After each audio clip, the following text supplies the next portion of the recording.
ओम शांति। 25 मार्च 2023। बाबा के महावाक्य। मीठे बच्चे, यह वंडरफुल पाठशाला है जहां तुम्हें ज्ञान सागर पतित पावन बाप ज्ञान अमृत पिलाकर पावन बनाते हैं। ऐसी पाठशाला और कोई होती नहीं। प्रश्न: बाप की कौन सी एक राय स्वीकार करो तो बाप हर पल तुम्हारा मददगार है? उत्तर: बाबा राय देते, बच्चे तुम जिन्न के मुहाफिक मुझे याद करते रहो। खाते पीते चलते बुद्धि योग मेरे में लगाओ और सब तरफ से बुद्धि हटाते जाओ। तुम बाप और स्वर्ग को याद करने की सेवा करो, यही तुम्हारी मदद है। यह याद ही तुम्हें स्वर्ग का मालिक बनाएगी। यही सस्ता सौदा है। हिम्मत रखो तो बाबा हर पल तुम्हारा मददगार है। हिम्मते मर्दा मददे खुदा। गीत। मुझको सहारा देने वाले। ओम शांति। बच्चों ने गीत सुना। यह बच्चे बच्चे कहने वाला कौन है? जरूर बच्चा कहने वाला बाप ही है। यूं तो दुनिया भी जानती है कि बच्चे कहने वाला एक तो है परमपिता, जिसको परम आत्मा यानी परमात्मा कहा जाता है। तुम सब बच्चे हो। तुम बच्चे मनुष्य से देवता बनने के लिए इस पाठशाला में पढ़ते हो। तुम जानते हो कि हमको बेहद का बाप पढ़ाते हैं। वह बाप भी है तो टीचर भी है। मात पिता के बहुत बच्चे हैं। बच्चे तो बहुत वृद्धि को पाते जाएंगे। परमपिता परमात्मा बैठ पढ़ाते हैं। यह वंडर है ना? ऐसी वंडरफुल विचित्र पाठशाला दूसरी कोई होती नहीं। बच्चे जानते हैं ज्ञान सागर जो पतित पावन है, वही ज्ञान अमृत पिलाकर पावन बनाते हैं। गाते भी हैं पतित पावन आओ। तो जरूर यह पतित दुनिया है और पावन दुनिया भी है। नई दुनिया नए घर को पावन कहेंगे। फिर वही घर पुराना होना ही है। तो बच्चे जानते हैं यह पुरानी दुनिया है। नई दुनिया थी, वहां बहुत सुख था। बच्चों ने गीत सुना। वह तो सिर्फ भक्ति मार्ग में गाते हैं। तुम तो अब प्रैक्टिकल में हो। भक्ति मार्ग के गीतों को हम ज्ञान में ले आते हैं। तुम बच्चे जानते हो बाप सभी को वापस लेने लिए आए हैं। पतित पावन है तो पावन बनाकर ले जाएंगे। ऐसे ऐसे अपने से बातें करनी है। यह जरूर पतित दुनिया है। पावन देवताओं को व पावन सन्यासियों को पतित मनुष्य नमन करते हैं, परंतु पतित पावन बाप एक ही है। सभी उस पावन बनाने वाले को याद करते हैं, क्योंकि सारी दुनिया को दुख से लिबरेट करना यह बाप का ही काम है। दुख कौन देते हैं? विकार, विकारों का नाम क्या है? काम का भूत, क्रोध का भूत, अशुद्ध अहंकार का भूत। शरीर को भी भूत कहा जाता है, क्योंकि 5 भूतों तत्वों का बना हुआ शरीर है। आत्मा तो इनसे न्यारी है, एक शरीर छोड़ दूसरा लेती है। अब तुम बच्चे नई दुनिया भी देख रहे हो और उसके लिए पढ़ते हो। मनुष्य भी समझते हैं विनाश होना है, महाभारी लड़ाई लगनी है, परंतु फिर क्या होगा यह नहीं जानते, क्योंकि गीता के भगवान को द्वापर में ले गए हैं। राजयोग तो गीता के भगवान ने सिखलाया, श्री कृष्ण तो सिखला न सके। गीता में श्री कृष्ण का नाम डाल उनको द्वापर में ले गए हैं। यह है मुंझारा। हम तुम भी इस मुंझारे में थे, अब निकल आए हैं। मनुष्य तो दुर्गति को पाए हुए हैं। हम अब ज्ञान से सद्गति देने में जा रहे हैं। बाप कहते हैं मैं ज्ञान सागर हूँ और कोई भी ज्ञान दे ना सके। ज्ञान सागर एक को ही कहा जाता है। फिर उनसे ज्ञान गंगाएं निकलती हैं। शिव शक्ति ज्ञान गंगाएं कहा जाता है। वह है पानी की गंगा जो बहती रहती है। ऐसे तो नहीं पानी की गंगा जहाँ चाहे वहाँ जा सकती हैं। नहीं, तुम ज्ञान गंगाएं जहाँ चाहे वहाँ जाकर ज्ञान दे सकती हो। वहाँ ही ज्ञान गंगा प्रकट हो जाती है। वह फिर समझते हैं फलानी जगह गंगा निकली, फिर एक गौमुख बना देते हैं। वास्तव में गौमुख तो तुम बच्चियां हो। तुम गौ के मुख से यह ज्ञान निकल रहा है। तुम हो ज्ञान सागर से निकली हुई सच्ची सच्ची गंगाएं।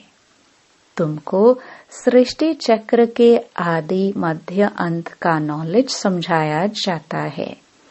बाप को ही नॉलेजफुल कहा जाता है। वही वर्ल्ड ऑलमाइटी सर्वशक्तिमान है। वह सब वेदों ग्रंथों को जानते हैं, सबका सार समझाते हैं। हर एक धर्म का शास्त्र एक ही होना चाहिए। जैसे श्रीमद् भगवत गीता एक है, बाइबल एक है। इब्राहिम ने आकर इस्लाम धर्म स्थापन किया, फिर उनके पीछे आते जाते हैं। वह जो उच्चारण करते हैं उनका फिर बाद में धर्म शास्त्र बनाते हैं, फौरन नहीं बनाते हैं। उसी समय तो उनको धर्म की स्थापना करनी है। वह सब शास्त्र बाद में बनाते हैं। बाप कहते हैं यह वेद शास्त्र जप तप आदि सब है भक्ति कल्ट। यह है ज्ञान कल्ट। भक्ति की आयु अभी पूरी होती है। फिर बाप आकर ज्ञान दे पतितों को पावन बनाते हैं। अब तुम जानते हो, अभी हम सो ब्राह्मण हैं, फिर हम सो देवता बनेंगे। 84 जन्मों का पूरा हिसाब किताब बुद्धि में है। अभी हम ब्रह्मा मुख वंशावली ब्राह्मण हैं। पहले हम शूद्र कुल के थे, अभी हम ब्राह्मण कुल के बने हैं। यह भी तुम ब्राह्मण ही जानते हो। देवी देवता धर्म वाले तो कोई है नहीं। हिंदू थोड़े ही जानते कि हम असुल देवी देवता कुल के थे। अभी हम शूद्र कुल के हैं। अपने धर्म को भूल धर्म भ्रष्ट कर्म भ्रष्ट कंगाल बन पड़े हैं। अभी बाप द्वारा तुम बच्चों ने हम सो हम का अर्थ समझा है। हम सो आत्मा परम धाम के रहवासी हैं। यहाँ आकर पाठ बजाते हैं। पहले पहले हम सतयुग में देवता कुल में आए, फिर वैश्य शूद्र कुल में आए, फिर जाएंगे देवता कुल में। तुम जानते हो कितने जन्म किस कुल में रहेंगे। बाकी बाबा एक एक जन्म का तो नहीं बैठ बताएंगे, नटशल में बताते हैं। बीज और झाड़ को जानो, बस बाप बीज रूप है, हम कल्प वृक्ष के भांति हैं। हम परम धाम से आए हैं पाठ बजाने। सतयुग से लेकर चक्कर लगाया, फिर और धर्म वाले फलाने फलाने समय पर आते हैं। फिर जब विनाश होता है तो सब आत्माएं वापस जाती हैं। फिर अपने अपने समय पर नंबरवार आती हैं धर्म स्थापन करने। यह सब राज तुम्हारी बुद्धि में है। बच्चे कहते हैं, बाबा आप जो पढ़ाते हैं उससे हम स्वर्ग के मालिक बनते हैं। आप जैसा सुख और कोई नहीं दे सकते। मनुष्य मात्र तो सब अल्पकाल सुख देने वाले हैं। वह तो जानवर भी देते हैं। मनुष्य का जीवन तो अमूल्य कहाँ जाता है। मनुष्य ही देवी देवता बन सकता है। मनुष्य विश्व का मालिक बन सकता है। बाबा आपने जो सुख दिया है वह कोई भी दे नहीं सकता। बाबा आप तो हमको विश्व का मालिक बनाते हैं। आप विश्व के रचयिता हैं। तुम तो सिर्फ बाप को याद करते हो, बस और कोई हठयोग आदि की बात नहीं। तुम बाप के बने हो, जानते हो बाबा नए विश्व का रचयिता है। बाबा परम धाम से आए हैं। मोस्ट बिलवड बाप है। सब उनको याद करते हैं। भल कोई भी धर्म वाला होगा, ओ गॉड फादर, हे भगवान व अल्लाह जरूर कहते रहेंगे। बाप कहते हैं, मैं सभी को सुख देकर जाता हूँ। तब भक्ति मार्ग में मुझे याद करते हैं। अभी फिर सुख देने आया हूँ। फिर आधा कल्प मुझे कोई भी याद नहीं करेंगे। वहाँ माया रहती नहीं जो दुख दे। तुम विश्व के मालिक देवी देवता बन जाते हो, तो तुम बच्चों की दिल में रात दिन यह रहना चाहिए, बाबा आप हमको विश्व का मालिक बनाते हो। हम हकदार भी हैं। बाप नया विश्व स्वर्ग रचते हैं तो जरूर बच्चों को ही मालिक बनाएंगे ना। गॉड फादर हेवन रचते हैं तो फिर हम सब हेवन में क्यों नहीं हैं? सभी हेवन में हो तो हेल होवे नहीं। यह तो हार जीत सुख दुख का खेल है। नई दुनिया फिर पुरानी बनती है। नया कौन बनाते, पुराने कौन बनाते? यह सृष्टि चक्र कैसे फिरता है? यह बुद्धि में रहता है। सतयुग त्रेता में है सूर्यवंशी चंद्रवंशी। फिर द्वापर में और धर्म इमर्ज होते हैं। जो जिस प्रकार कल्प पहले हुआ है वैसे ही फिर रिपीट होना है। तुम बच्चे जानते हो अभी फिर से सतयुग स्टार्ट होने वाला है। पुरानी दुनिया खत्म हो नई आने वाली है। मनुष्य समझते हैं यह दुनिया अजुन पुरानी होती ही रहेगी, बहुत समय पड़ा है। बाप कहते हैं तुम घोर अंधियारे में हो, विनाश सामने खड़ा है। मैं आ गया हूँ पतित दुनिया को पावन दुनिया बनाने। आगे तो कोई था नहीं, अभी ब्रह्मा मुख से संतान पैदा होते जाते हैं। प्रजापिता ब्रह्मा के जरूर अनेक बच्चे होंगे जो बैठ पढ़ते हैं, जिनको फिर देवता बनना है। जो बाप से प्रतिज्ञा करते हैं, पवित्र बनते हैं और स्वदर्शन चक्रधारी बनते हैं, वही राज्य भाग्य लेंगे। सब तो नहीं लेंगे, बाकी सब अपना अपना हिसाब किताब चुकतो कर वापस जाएंगे। बाबा देवता धर्म की फिर से स्थापना कर रहे हैं और सभी धर्म विनाश होने हैं। महाभारी लड़ाई भी सामने खड़ी है। यह हिस्ट्री ज्योग्राफी का राज गीता का भगवान बैठ समझाते हैं।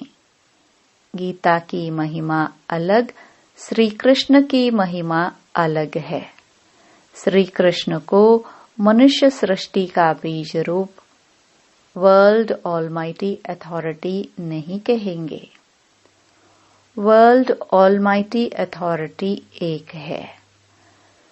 सूर्यवंशी की महिमा अलग है, चंद्रवंशी की महिमा अलग है, वैश्य और शूद्र वंशी की महिमा अलग है।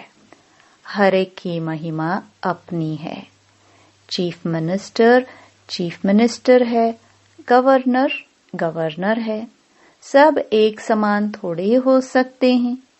यह सब समझने की बातें हैं। मनुष्य थोड़े ही जानते कि तुम भारत को स्वर्ग बनाते हो। तुम अपने लिए राज्य स्थापन कर रहे हो गुप्त रीति और नॉन वायलेंस से। न काम कटारी की हिंसा, न हाथ पांव चलाने की, न गोली मारने की हिंसा। तुमको कोई हथियार आदि नहीं उठाना है। तुम ब्राह्मण जानते हो, हम बाबा की मदद से कल्प पहले मुहाफिक भारत को फिर से हीरे जैसा बना रहे हैं।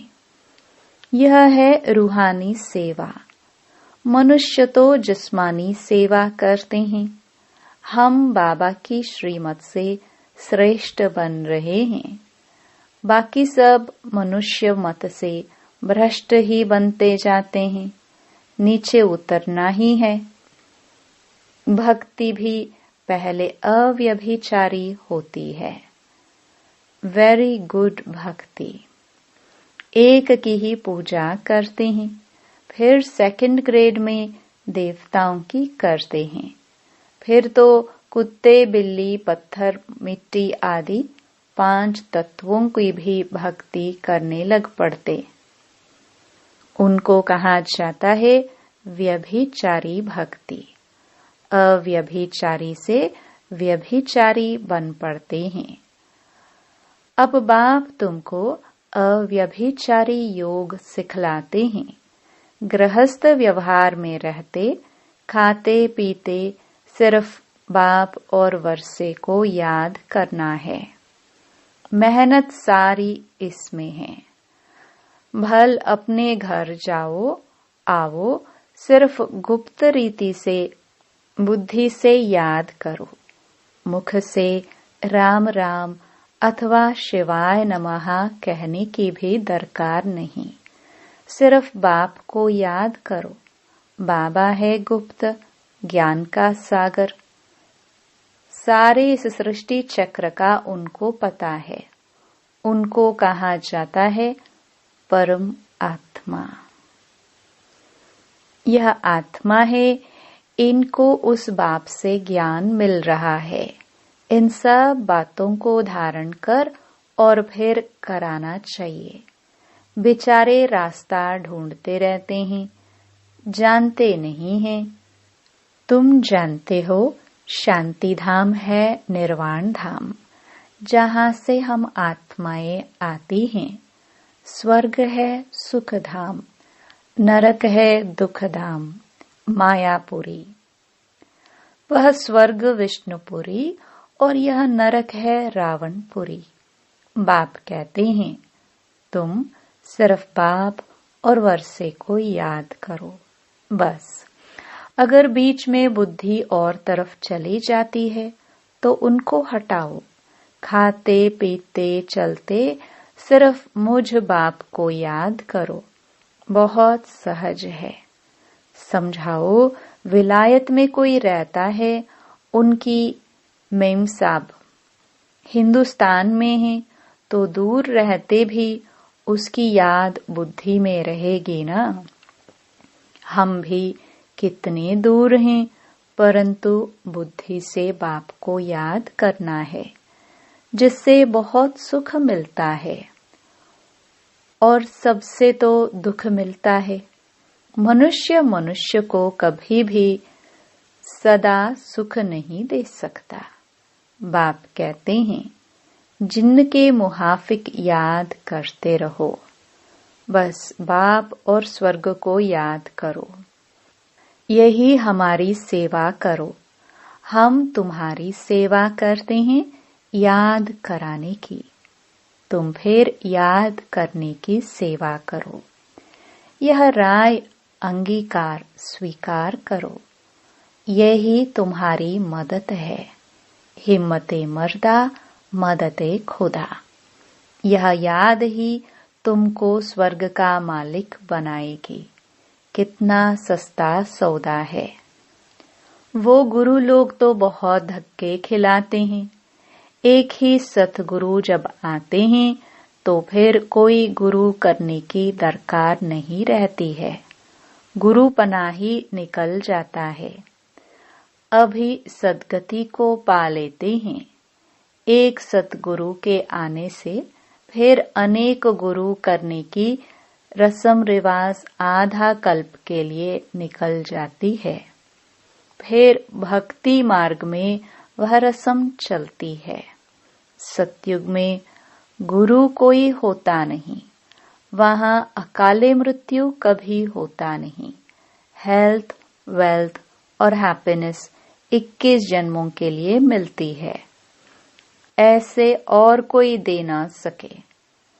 तुमको बाप द्वारा ही हेल्थ, वेल्थ और हैप्पीनेस मिलती है। बाकी सब निर्वाण धाम में चले जाते हैं। अच्छा, मीठे मीठे सिखिलदे स्वदर्शन चक्रधारी बच्चों प्रति माता पिता बाप दादा का याद प्यार और गुड मॉर्निंग। रूहानी बाप की रूहानी बच्चों को नमस्ते। धारणा के लिए मुख्य सार। पहला, श्रीमत पर भारत को हीरे जैसा बनाने की रूहानी सेवा करनी है। गुप्त रीति से बाप को याद कर श्रेष्ठ बनना है। दूसरा, अपने आप से बातें करनी है, रूह रिहान करना है। बाबा, आपने जो सुख दिया है वह कोई दे नहीं सकता। बाबा, आपकी पढ़ाई से हम विश्व का मालिक बनते हैं। आप नई सृष्टि रचते हो, उसके हम हकदार हैं। वरदान। भ्रकटी की कुटिया में बैठ अंतर्मुखता का रस लेने वाले सच्चे तपस्वी मूर्त भव। जो बच्चे अपने बोल पर कंट्रोल कर एनर्जी और समय जमा कर लेते हैं, उन्हें स्वतः अंतर्मुखता के रस का अनुभव होता है। अंतर्मुखता का रस और बोलचाल का रस, इसमें रात दिन का अंतर है। अंतर्मुखी सदा भ्रकटी की कुटिया में तपस्वी मूर्त का अनुभव करता है। वो व्यर्थ संकल्पों से मन का मौन और व्यर्थ बोल से मुख का मौन रखता है। इसलिए अंतर्मुखता के रस की अलौकिक अनुभूति होती है। स्लोगन: राजयुक्त बन हर परिस्थिति में राजी रहने वाले ही ज्ञानी तू आत्मा है। ओम शांति।